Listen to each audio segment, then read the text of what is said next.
কংসের সাথে সমুদ্রের বেশ মিল আছে।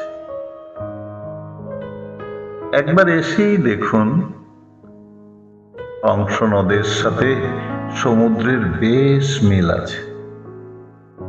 হাসবেন না, দোহাই, আমাদের গাঁয়ের লোকেরা খুব কষ্ট পাবে। একবার এসেই দেখুন নিজ চোখে, কংস কোনো যাতা নদী নয়, রীতিমতো বেগবান, বেশ চওড়া সওড়া। না, এর জল সাধারণ নদীর মতন এত মিঠা নয়, একটু লবণ লবণ ভাব আছে। দুর্গা বিসর্জনে গিয়ে এ লবণ জলের স্বাদে আমি আঁতকে উঠেছি।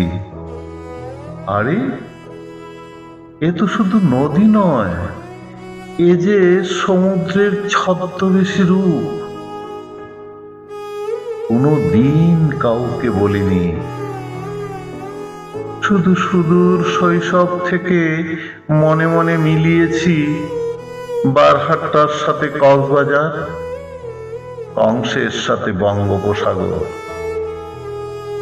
কক্সবাজারের মতো এমন বিস্তৃত বেলাভূমি হয়তো এখানে নেই, হয়তো এখানে নেই পর্যটন বিভাগের উপল প্রবাল কিংবা কংসের মুখোমুখি সাজানো কটেজ।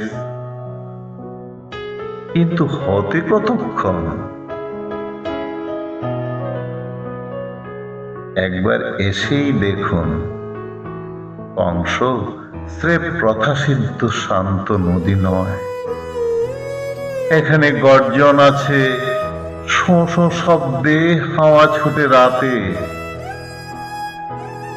ঢেউ এসে সজরে আশ্রে পড়ে তীরের নৌকায়।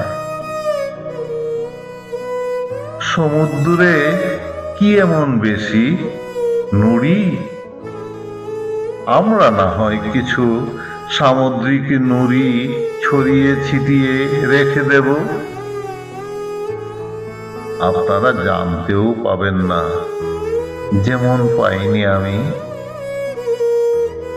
প্রসাদিত সমুদ্রের কাছে গিয়ে বারবার অবাক বিস্ময়ে শুধু বলেছি নিজের মনে মনে, কারা এত রেখে গেল নুড়ি? অথই জলের দিকে তাকিয়ে তাকিয়ে অর্থহীন ভেবেছি কেবলই, আহা, কোন জলটা এখানে কংসের?